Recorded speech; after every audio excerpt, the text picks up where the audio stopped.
Today in the law column, we're going to talk about a problem that affects many Brazilian workers but is still little understood: the Social Security legal limbo.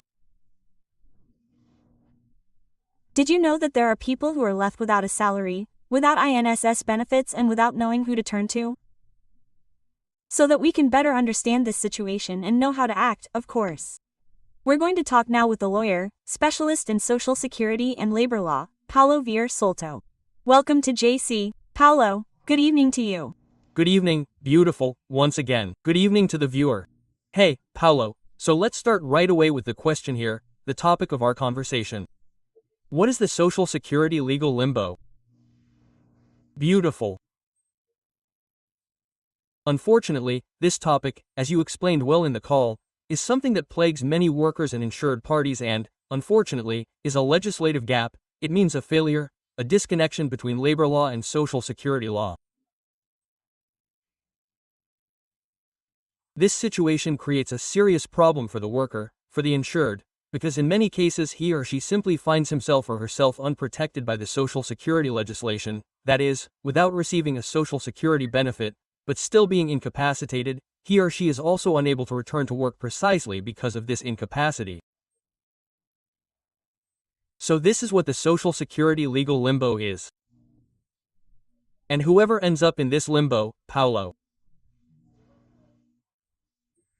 Linda, all workers who are affected by some illness and who are effectively selective, that is, have a formal employment contract, from the moment they are away from work for more than 15 days, they can claim a benefit from the INSS.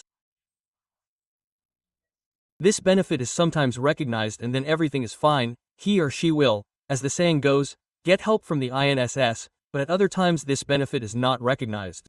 On the other hand, the employer is only required by law to pay for the first 15 days of absence. Consequently, if the benefit is denied and the employee has to appeal administratively or seek this Social Security benefit in court, the employee is left helpless in relation to the Social Security issue until he or she receives it retroactively, if it is recognized in court. And the employer does not have this obligation to pay these amounts after the 16th day. Therefore, any worker, whether a select employee or a registered employee, who leaves work and finds himself in this situation where doctors disagree with his or her ability may end up being penalized for this. Hey Paulo, what happens to the worker who is in this beautiful limbo? In this situation, he or she is effectively left without a salary from the employer and, consequently, without the benefit from the INSS itself. In these circumstances, we usually say that the employee is left in legal limbo and without any type of remuneration, without any type of source of income. I often try to seek help from people who will help me, from third parties who will provide me with some kind of assistance, because from here on I will be able to obtain this type of benefit from the INSS. The time frame is very long. Hey Paulo, tell me something. Who is responsible for resolving this whole situation? Is it the INSS? Is it the company? Who is it? Great. In this situation, the case law still differs a lot, because many times the INSS expert does not recognize this incapacity. So to speak, he is contradicted. Let's say, he is contradicted by the employee's private doctor. And in this case, the private doctor says that he is incapable under these circumstances. If the employee in fact feels unable to work, unable to return to work, he has to seek legal help from the INSS. Eventually, he will have to file a lawsuit against the INSS.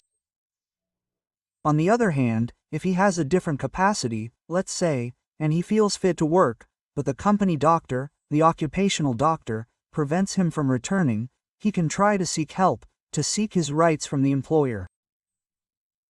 So, unfortunately, due to the disconnection of the labor and Social Security legislation, it is a very different issue and, depending on the situation, both the INSS and the employer may be held responsible. Paulo, thank you for participating here in Jornal da Correio. Okay, thanks again.